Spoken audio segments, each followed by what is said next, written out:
Okay, so we're reading the last paragraph that we need to read this time, and we need to understand that we've gone through and we've done the visual mapping, we're reading the extracts, we've got this idea that pretty much the principle of individuation for a man is the biological continuation or the biological organism, and that we know the PLI for a person is psychological continuity, which has memories of the consciousness presenting itself as it is concerned for itself. Okay, so I'm just going to read to you 26, and as we go through 26, just try and give you a brief finishing it up. That's what we're going to try and do. We have also explored, the issues of moral culpability, where we looked at punishing the man mainly. Maybe not the current person, but you can't really know the current person. That whole issue of the person, you know. I will talk about that in class. Alrighty. So, 26. Here we go. Person, forensic term. Look at that, isn't it long? Alright, here we go. Person, as I take it, is the name for this self. So the person is the self. Take a note. Whenever a man finds what he calls himself there, I think another may say that the same person, that it is the same person. It is a forensic term, so it's a legal term. That's what it really means. Appropriating actions in their merit, and so belongs only to intelligent agents able or capable of a law. So in other words, the reason why we're saying that that a person is a term used in legal language is because it's important to understand that intelligent people are capable of functioning according to laws. All right. So of a law and happiness and misery. So this personality extends itself beyond present existence to what is past only by consciousness, whereby it becomes concerned and accountable, owns and imputes to itself past actions. So it makes it part of itself, this consciousness. All right. Remember, consciousness is concerned for itself. It wants to know what it is. So as a result, it does that through thinking, but also through remembering and presenting itself to itself. Yeah. Just upon the same ground and for the same reason that it does the present, all which is founded in a concern for happiness, the unavoidable concomitant of consciousness, the connection, that which is consciousness, conscious of pleasure and pain, desiring, and that self that is conscious should be happy. So we try and be happy.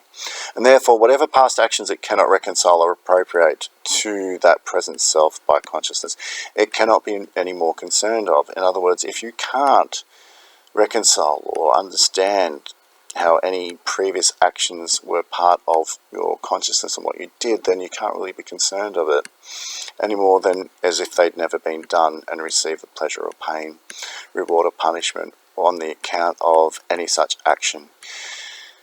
Is all one as to be made happy or miserable in the first being without any merit at all. For supposing a man punished now for what he had done in another life, whereof he could be made to have no consciousness at all, what difference is there between that punishment and being created miserable? In other words, you get a fresh start. You know what I mean? And therefore, conformable to this, the Apostle tells us that at the great day when everyone shall receive according to his doings, the secrets of all hearts shall be laid open. So in other words, he's saying, guess what? Maybe this idea of the self over many past lives or interrupted psychological continuities may be laid to bear in front of the real person who's going to judge you. The sentence shall be justified by the consciousness of all persons shall have, that they themselves, in what bodies soever they appear, or what substances soever that consciousness adheres to, are the same committed to those actions and deserve that punishment for them.